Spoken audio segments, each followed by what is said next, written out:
So Panthers training camp has reached the point where we are at the first day in full pass. And look, the pass was popping. It was so humid outside today, I felt like I had pads on, man. I was there in person today, so I'm going to do my usual recap of today's practice. You guys know what I do, the three biggest takeaways. We got some rapid fire at the end. I'm also going to do a special little segment in between that, probably like the highlight of the day. Maybe see if I could dig something out and see what was the best play of the day that you might have missed or might not have seen yet. So we got all that and more starting right now. What up, though? It's Aaron Duncan here with the Necessary Bluntness Sports Talk. Recap and analysis of the Panthers is what I do, and I am here at training camp. So if you don't want to miss any of these updates just like this, hit that subscribe button down below. The bell icon when you hit it is also going to make sure you get notification when I drop these videos, man, because I'm trying to get these things out daily, man. So you got to stay on top of all the news and updates that you may not get anywhere else. So make sure you are subscribed with that bell icon. But the three biggest takeaways, look, we know what the situation is. I can't go a update episode without talking about the quarterback position, in particular, Bryce Young, our rookie. All right, so Bryce Young, he actually started practice a little struggling, man. He took some lumps. They went team period right away. A lot of team focused opportunities today because of the full pads, and the defense was not shot. They got very acquainted with Bryce Young. They were in the backfield pressuring him. This is actually probably the first time I actually saw Bryce rattled, per se. Not really rattled like, oh, he was like Happy Feet Sam Darnold rattled, but like nobody was open. The pressure was in his face. He didn't make any Bryce magic happen. He didn't dance around in the pocket like we've seen him do before and create. He kind of was just a little careless at times. He had a careless interception. Another one, that's the third day in a row. This time it went to Frankie Louvu. It was really a head scratcher. Like sometimes I can pick up what Bryce is doing, like, he tried that. It was a bad decision. This time it was like inexplicable. Like he literally just threw it up and it went to Frankie Louvu, fell in his lap. He ran it back for a touchdown, but it was pretty ugly. I'll play it right now.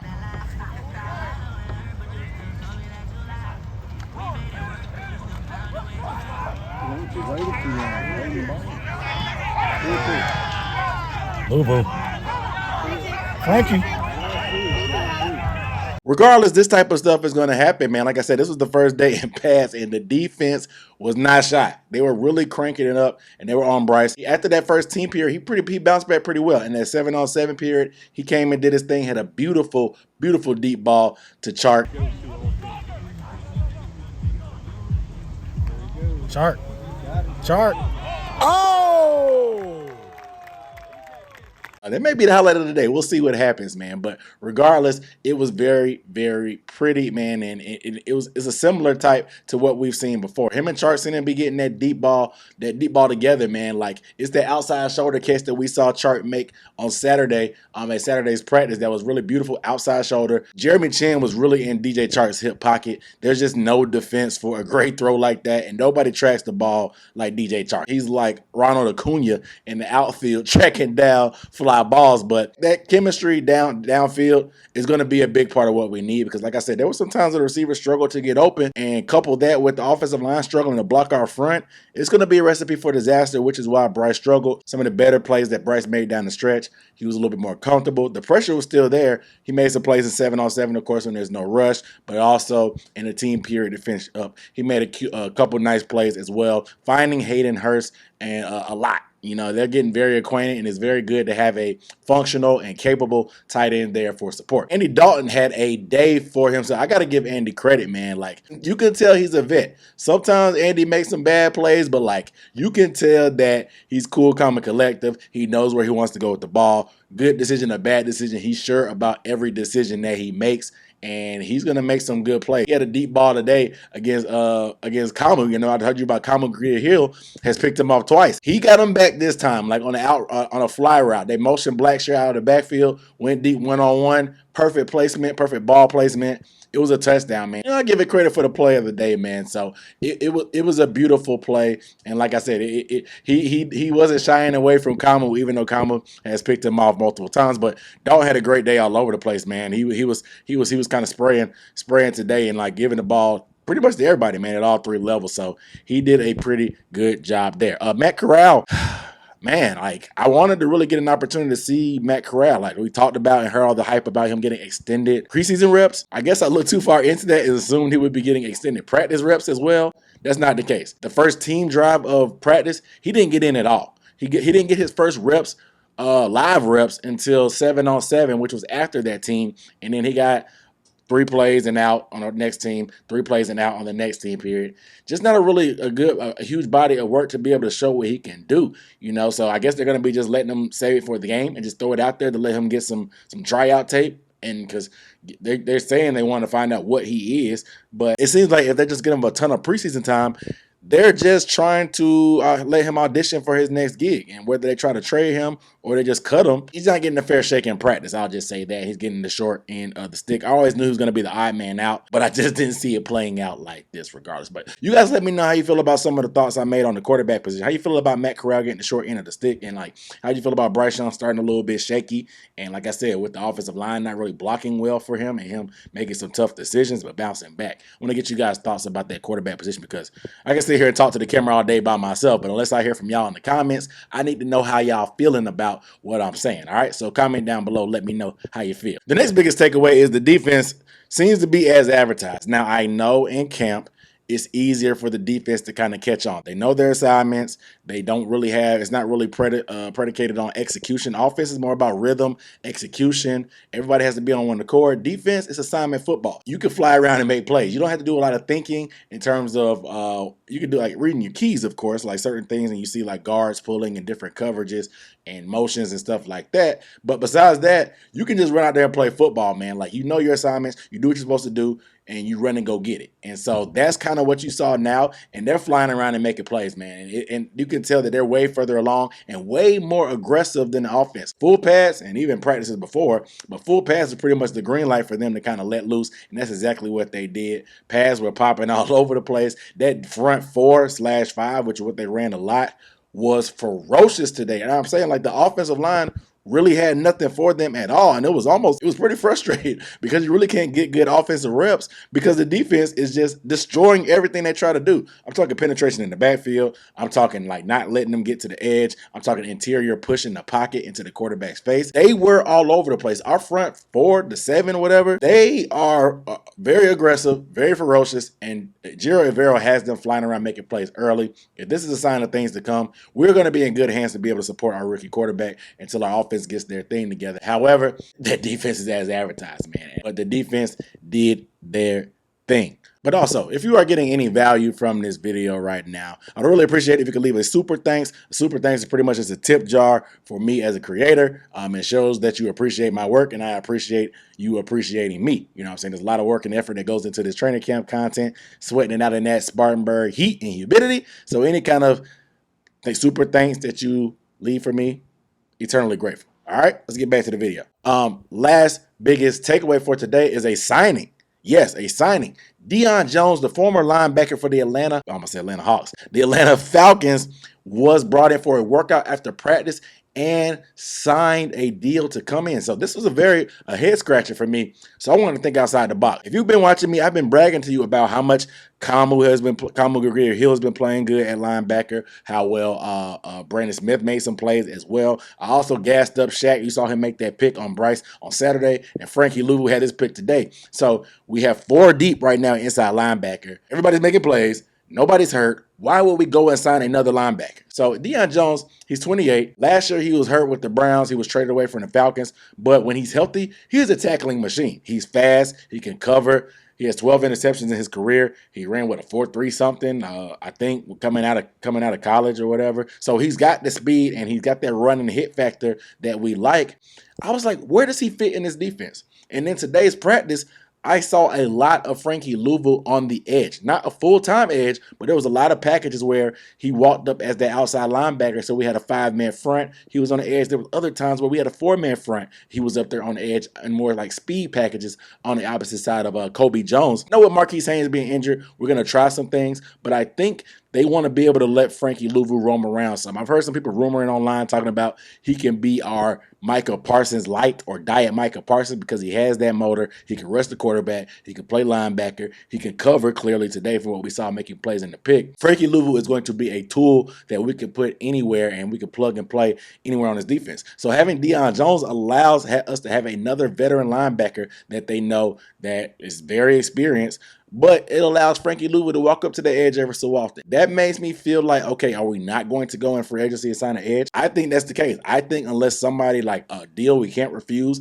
and they want to come play for us, we're not going to make an aggressive move for edge. We're going to just try to make it work this way. It also just could be a Band-Aid or something they're trying for right now until Marquise Haynes comes back, because Marquise Haynes didn't practice. He's hurt. I'm not really sure what he hurt, but he's out right now, and that shortens our rotational edge, especially with YGM. So we'll see, man, because Kobe Jones, like I said, Kobe Jones, number 91, he had a nice tackle for loss. Followed it up, pushing the pocket. He had a sack as well. Kobe Jones has had a great camp thus far. Maybe they just don't trust him because he hasn't proven enough. We will see. But bringing in Deion Jones, maybe it's just them adding a player. Mr. In on every deal, Scott Fitter. Maybe they see an experienced guy that's low risk. I don't know what the number is right now as far as the salary, but maybe it was low risk. They brought him in. He comes back to the NFC South.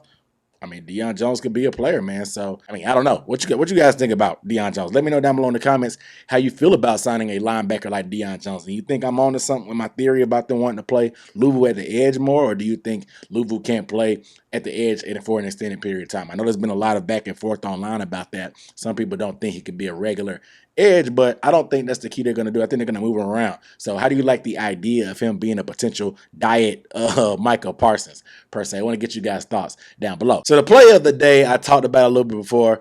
It was a tough toss-up between the Bryce Young throw the chart, but that happens almost every practice. I got to give it to Andy Dalton and Raheem Blackshear. Raheem Blackshear motion out of the backfield.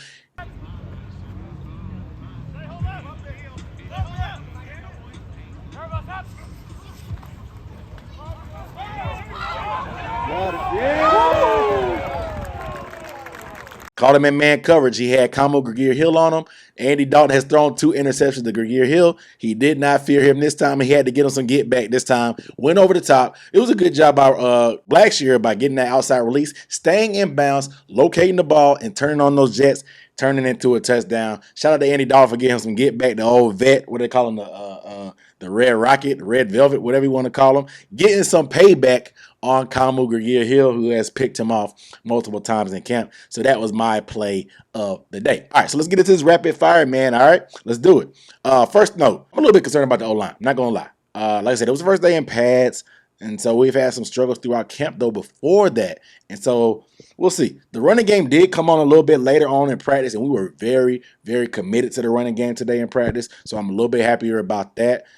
You can tell the difference, though, between when Bryce is pressured and when he isn't. So our O-line is going to have to be a super key, because I don't think our receivers are going to help a ton. We know we're not as talented, per se, after we got rid of DJ Moore, and it's going to be relying a lot on scheme, but our offensive line is going to have to carry the load for us in the running game and in the passing game to allow these receivers to have time to get open, because we don't have a lot of quick separators on our team. So it's going to take some time for these plays to develop, unfortunately, and you don't want Bryce holding on to the ball too long. You want him to be able to have some protection and be able to get those weapons out, the ball out to those weapons. So I'm a little bit concerned about the O-line, but we will continue to monitor. I will keep you guys posted. Kobe Jones, number 91. I'm going to start calling him the Black Mamba if he has another day like this. Kobe Jones, number 91, stepped up into the rotation with Marquise Haynes out, who was rotating with YGM on the opposite end of Burns. Kobe Jones got a lot more playing time today with the first team.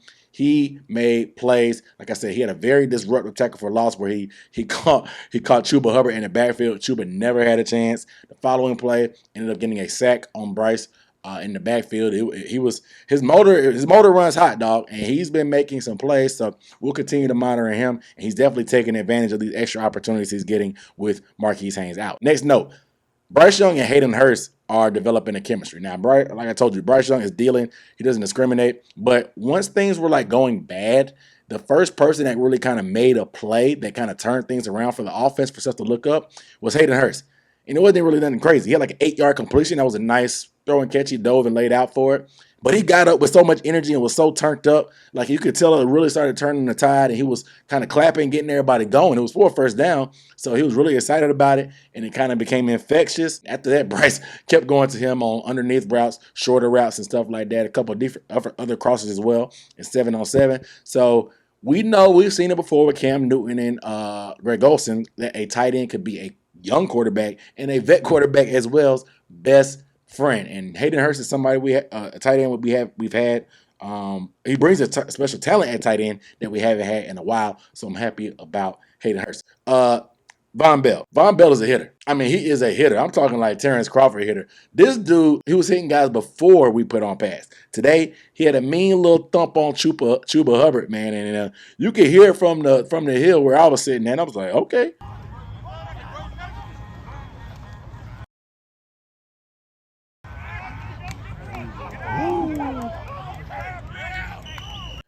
Okay, I mean, I ain't gonna lie. Chuba ate it a little bit, but you can tell that Von Bell is going to bring that lumber. He's going to be that enforcer. He's going to bring that attitude to the secondary, something that we need. And him and Woods play good together, man. But Von Bell is definitely a hitter. Next, Jamie Robinson, man, the rookie safety. A lot of y'all have been asking about him. He had a rough day with one-on-ones, but you can definitely tell that pads is what he looks forward to. He filled the alley pretty well. He was popping some guys through, running backs in the hole, hitting bigger tight ends. I mean, everybody's bigger than him pretty much offensively. He's not that big, but you can tell he has a motor. Like I said, his motor runs hot. He's not afraid of anything. And I got to give him some slack because according to his Instagram story this weekend, he actually got into a really bad car accident and totaled his car. I didn't hear any reports about it. Nobody from the team said anything. The media didn't mention it. But he got into a car accident. He practiced today. Seemed a little off, like I said, in one-on-ones. He got beat by Ian Thomas and Steven Sullivan. But like I said, when it came time to hit, you could see him being that Jamie Robinson that we expected him to be. But, I mean, it's just a miracle that he was actually healthy and got out unscathed, was able to practice today. So, man, y'all keep him in y'all thoughts. Jamie, but he looks to be doing good. Next up, Brian Burns is unblockable. Breaking news, if you didn't know. Standing up for him, I've said it before, standing up for him is going to be the best thing that's ever happened to his career. Like, it allows him, I mean, I know him being with his hand in the dirt is cool, whatever, get that track stance, but he gets super low when he's standing up anyway. He's not like standing straight up, but he gets super low. This allows him to use that length and get guys' hands off of him immediately because he's already up. He's kind of ready to hand fight. It allows him to already be skinny because he's already standing up and he can slither through different holes. This dude slipped so many blocks today and made TFLs that, like I said, I told people earlier, like, it got to the point that Frank Wright was talking to him at previous practices, like, hey, dude, just run by because we can't run any plays the way you're dominating in this backfield. So Brian Burns, I think, is set up for a career year. Who knows when that contract is coming, but this dude is he's probably going to out-earn it because regardless of whatever the number is, the way it's looking, it ain't going to be enough. He's probably going to out-earn that, but he's unblockable, man. Like, I just think that, like I said, standing up allows him to use his speed and quickness a little bit more. This is going to be the system that he probably should have been in from day one. Next up, C.J. Henderson, our corner's left practice with a groin injury. He did come back to the sidelines, but he did not practice for the rest of the practice after that groin injury. This is a little bit concerning because Rajon Wright, the undrafted free agent, didn't practice either. No really idea about what happened there, but he didn't dress out at all. He was kind of working on his own on the sideline as well. So pay attention to that cornerback depth. We know that things can get scary quick when injuries start to pile up for that cornerback position. So pay attention to that. Pay attention to any potential signings to bring in some depth so they feel better about that. Just keep an eye on that. Keep an eye on it. And last but not least, Bravion Roy, he was released. Bravion Roy, you probably remember he came from Baylor, big guy, nose tackle. Matt Rule, one of the last guys Baylor drafted from Matt Rule on this team, he's out of there. You know what I'm saying? He's out of there. And a lot of it has to do probably with the ascension of Marquand McCall. Marquand McCall, big bully ball McCall. If you remember, I was gassing him up last year. He was my camp darling, undrafted free agent, made the 53. Got some playing time ever so often. He's bigger than Bravion Roy, stronger, and he actually has a little bit more quickness and athleticism and shows a little bit more potential. He's not as consistent with what the flashes that he makes with that quickness, but we haven't got much from Bravion Roy at all to the point that it was worth keeping over Marquand McCall, so they did that. They also signed Nick Thurman, who's a defensive tackle, played for the Jaguars last year. I don't know much about him. You can Google his name, Nick Thurman.